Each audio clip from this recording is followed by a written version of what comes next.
Fashionable शब्द है। आज की कॉर्पोरेट दुनिया में जब बड़े बिग बिजनेस का ज़माना है,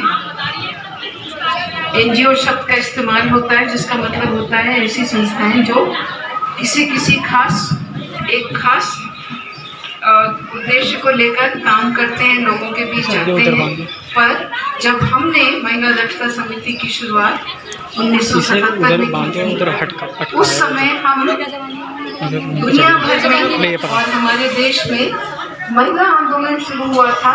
और उस महिला आंदोलन का आगाज जयप्रकाश नारायण ने ये कह के कहा था कि इस देश को, समाज को, दुनिया को पूरी तरह से बदलने की जरूरत है, संपूर्ण क्रांति होनी चाहिए, क्योंकि एक आज़ाद देश होना ही काफ़ी नहीं होता। राजनीतिक आज़ादी, आपकी पार्लियामेंट बन गई, आपके चुनाव हो गए, पर उससे आम आदमी के जीवन पर कोई असर नहीं पड़ता। हमारे पास एक संविधान है, पर वो संविधान हम जो चाहते हैं, हमारी आकांक्षाएं हैं, इच्छाएं हैं, उनका एक दस्तावेज है। संविधान को एक जिंदा रूप में चलाने के लिए दमदार लोग होने चाहिए, जनता समझदार, जागरूक जनता होनी चाहिए, जो समझदार, जागरूक और जानकार लोगों को चुनकर भेजे और लगातार उन पर मुस्तैदी से निगरानी रखे कि जिस काम के लिए उनको भेजा गया है वो उस काम को कर रहे हैं या नहीं। वरना लंबा चौड़ा वादा नहीं करेंगे, हमारे पास जादू का डंडा नहीं है, पर हम निश्चित रूप से आपके साथ परिवार की समस्या को पूरी संवेदना से समझकर उसका अगर कानूनी हल है तो कानूनी हल, अगर उसका दूसरा हल है तो वो भी निकालने की कोशिश करेंगे। हमको एक राष्ट्रीय और अंतर्राष्ट्रीय संस्था के रूप में जो हमको रिकॉग्निशन है, जो हमको मान्यता मिली है, उसके आधार पर हम इस तरह की सभी स्थितियों में आपको कानूनी सहायता देने की भी हैसियत रखते हैं। अगर आप के परिवार में कोई ऐसी स्थिति आती है तो हमारे एक लेटर पर, हमारी रिकमेंडेशन पर आपको सरकार की तरफ से फ्री वकील मिलेगा और आपको दूसरी सहायता भी मिलेगी। हमारी ये कामना है कि ऐसी नौबत किसी परिवार में नहीं आए, पर अगर आए तो आपकी मदद हो सकती है, ये याद रखिएगा। हम आपकी मदद के लिए हमेशा तैयार रहेंगे।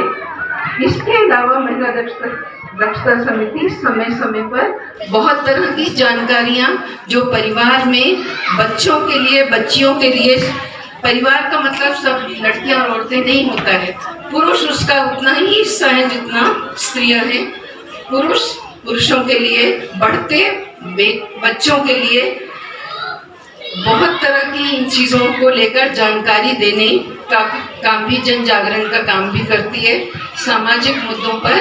और आज के समय में जब दुनिया एक दूसरे से बहुत ज़्यादा जुड़ी हुई है, अगर हमारे देश से बाहर कहीं लड़ाई होती है, यहाँ तेल के दाम बढ़ते हैं, हर चीज़ महंगी होती है, हमारे भाग्य, सारी दुनिया के भाग्य एक दूसरे से जुड़े हुए हैं। हम बाकी दुनिया में अगर गरीबी, भुखमरी और लड़ाई है तो हम यहाँ सुखी नहीं रह सकते। कोविड ने हमको ये भी सिखाया है कि इंसानों की किस्मतें एक दूसरे से जुड़ी हैं। एक अगर दुखी है तो दूसरा कभी पूरी तरह से सुखी नहीं हो सकता।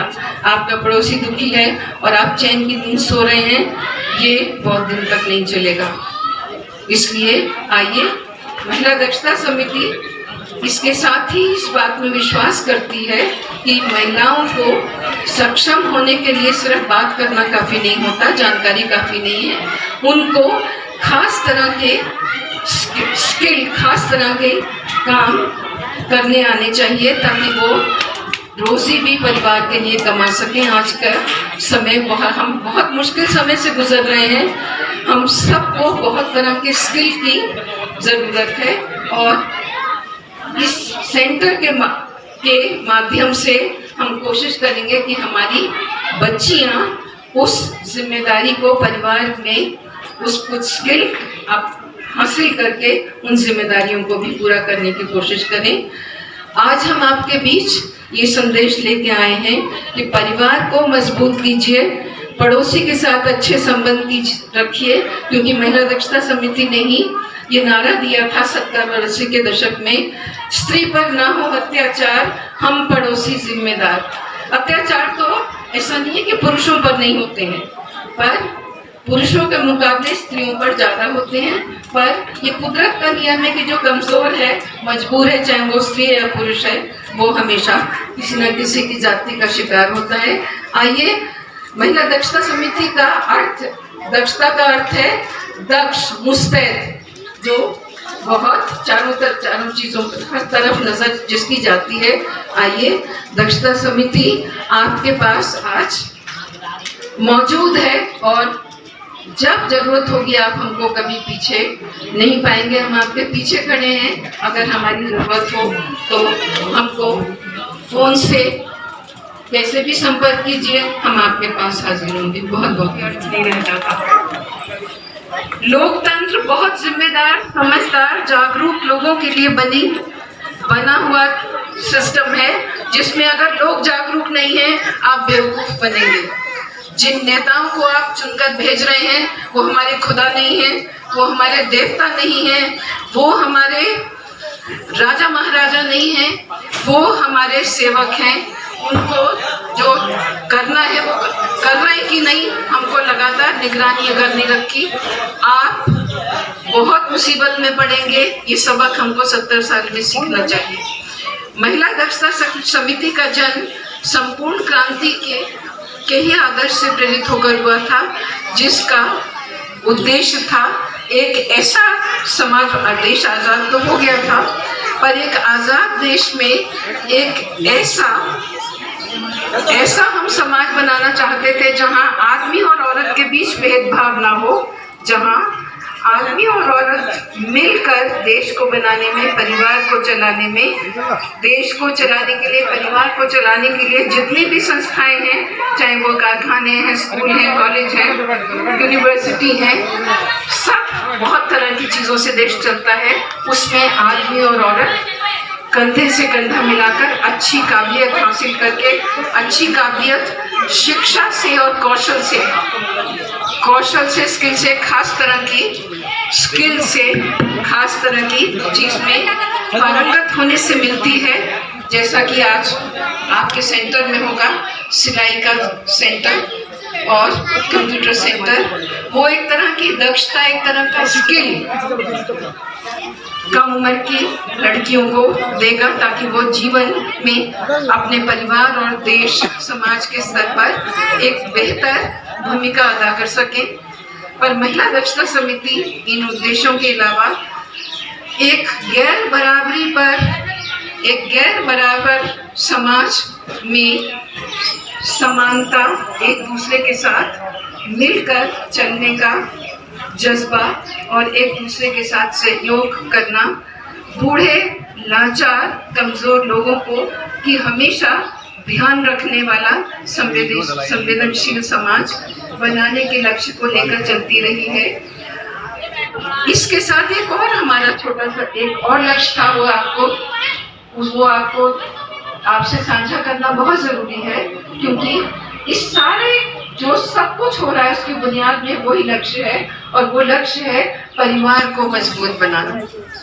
महिला दक्षता समिति का ये विश्वास है कि परिवार किसी भी समाज की, किसी भी देश की एक वो बुनियादी इकाई है कि अगर परिवार में सदस्य आपस में एक दूसरे का सम्मान करते हुए, सहयोग करते हुए, एक दूसरे के लिए अगर मिलकर रहते हैं, एक दूसरे का ध्यान रखते हैं, तो वो देश और वो समाज कभी भी किसी मुसीबत में नहीं पड़ेगा तो आसानी से उसका सामना भी कर लेगा, उससे निकल जाएगा। तो ऐसा परिवार कैसे बन सकता है? ऐसा परिवार केवल तभी बन सकता है जब उस परिवार में स्त्री और पुरुष एक दूसरे का सम्मान करें। हम सब जानते हैं कि वास्तविकता में जाति, धर्म, लिंग के आधार पर बहुत भेदभाव हमारे समाज में हम जानते हैं और आप भी सब जानते हो। पर हमारा संविधान और महिला दक्षता समिति दोनों का ही संकल्प था कि हम इन कमजोरियों से, इन बुराइयों से लड़ेंगे, इन भेदभावों को खत्म करने के लक्ष्य से चलेंगे। जितनी भी समाज में कुप्रथाएं हैं चाहे वो महिलाओं से भेदभाव भी कुप्रथा है। केवल इतना ही नहीं, पर्दा प्रथा, जाति के आधार पर लोगों के साथ भेदभाव करना, रंग के आधार पर, और बहुत सारी चीजें समाज के कमजोर वर्गों को आज भी राहत नहीं है। आज भी उनको इज्जत का जीवन नहीं मिलता। महिला दक्षता समिति का उद्देश्य इन सब को साथ लेकर चलना था। जो पीछे रह गए उनको आगे आने में सहयोग करना और उसके लिए अनुकूल वातावरण बनाना हमारा लक्ष्य था। अब परिवार कहने को, सुनने को, समझने को उसकी एक बड़ी आदर्श कल्पना की जाती है, पर यकीन मानिए जितनी समस्याओं की आप कल्पना कर सकते हैं दुनिया भर में, आज तो जगह जगह लड़ाई हो रही है। कोरोना ने सबकी जिंदगी को बहुत हलकान किया हुआ है, पर परिवार में जो समस्याएं होती हैं, अगर हम उनको समझ लें और उनको दूर करने की क्षमता विकसित कर लें तो दुनिया की कोई समस्या हमारे लिए बड़ी नहीं रहेगी। परिवार में तरह तरह के मनमुटाव होते हैं, परिवार में तरह तरह के मतभेद होते हैं, और वो मतभेद कई बार कमरे से और दरवाजे की देहली से निकल के बाहर भी आते हैं और भयानक अपराधों के रूप में सबको अचंभे में डालते हैं। दहेज प्रथा, बहुत तरह के शारीरिक अत्याचार, बहुत तरह की घरेलू हिंसा, बहुत तरह की दुर्व्यवहार, वो परिवारों के अंदर बंद कमरों में ही होते हैं, वो सड़कों पे नहीं होते। सड़कों पर कई बार वो परिवार से घर के दरवाजे से ही निकलते हैं। जिस तरह के अपराध अब हो रहे हैं, और अखबार, हमको रोज अखबार पढ़िए दिमाग खराब होता है। जिस तरह की छोटी बच्चियों के साथ बलात्कार होते हैं, जिस तरह से लड़कियों को अपमानित किया जाता है, काम की जगह पर यौन शोषण होता है, जिस तरह से बूढ़े और लाचार लोगों को के साथ परिवार में दुर्व्यवहार होता है, ये करने वाले आसमान से नहीं उतरते, ये घरों में रहने वाले लोग हैं। महिला दक्षता समिति का ये संकल्प है कि हम परिवार में इस तरह की जो विकृतियां हैं, इस तरह की समस्याएं हैं, उनको अगर वो आती हैं, हम उनको ध्यान से सुनेंगे, समझेंगे, और परिवार के लोगों के ही जो इसमें शामिल हैं उनको शामिल करके, उनके साथ सहयोग करके, और उनको वकील, मनोवैज्ञानिक, डॉक्टर, इन सब के सहयोग से उन समस्याओं को दूर करने की कोशिश करेंगे। इसीलिए मैं आपको ये बताना चाहती हूँ कि महिला दक्षता समिति ये मानती है कि परिवार में होने वाली जितनी भी समस्याएं हैं उनको छुपाइए नहीं, उनको घर के दरवाजों में बंद करके मत रखिए। अगर कोई समस्या है तो उसके बारे में किसी से बात करिए, हमसे भी बात करिए, हम उसको सुलझाने में आपके साथ खड़े होंगे। हमारे पास जादू का डंडा नहीं है, आप ही के सहयोग से हम करेंगे। जितनी भी मानव समस्याएं हैं, चाहे वो सास बहू का झगड़ा है, चाहे वो बच्चों का बुजुर्ग माँ बाप के साथ बुरा बर्ताव है, चाहे वो आपस में भाई बहन के बीच झगड़ा है, भाई भाई में झगड़ा है, माँ बाप का बच्चों के साथ झगड़ा है, पड़ोसी के साथ झगड़ा है, या संपत्ति को लेकर झगड़े हैं, उस सब के मूल में उस सब का जन्म यहाँ होता है दिमाग में। और वो दिमाग अगर लालच से, क्रोध से और गलत जानकारी से भरा हुआ है तो उससे बड़ा विष कोई नहीं हो सकता।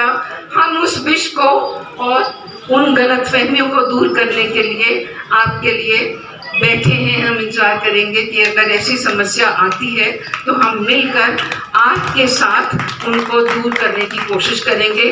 परिवार में जब तक बच्चे, माँ बाप और सब लोग, परिवार के रहने वाले लोग एक अच्छा जीवन नहीं जीते और बहुत तरह की विकृतियों से आपस में दुर्व्यवहार एक तरह की विकृति है, अगर उससे मुक्त नहीं होते कभी वो एक अच्छा जीवन जीने, एक अच्छे समाज, एक अच्छे देश का निर्माण करने में कभी सहयोग नहीं कर सकते। वो देश, वो समाज, वो मोहल्ला, वो शहर, वो घर कभी एक अच्छा, सबको आराम सुख देने वाला घर, वो जगह नहीं हो सकती। महिला दक्षता समिति परिवार को मजबूत करने, उसमें आने वाले अवरोधों, उसमें होने वाले झगड़ों, उसमें आने वाली विकृतियों को समझकर उनको दूर करने, उनको समझकर जो भी विशेषज्ञ हैं उनकी मदद से आपकी सहायता के लिए हमेशा तैयार है। ईश्वर ना करे किसी परिवार में ऐसी समस्याएं आए, पर अगर आए तो हम आपके पीछे खड़े हैं। Press the bell icon on the YouTube app and never miss another update.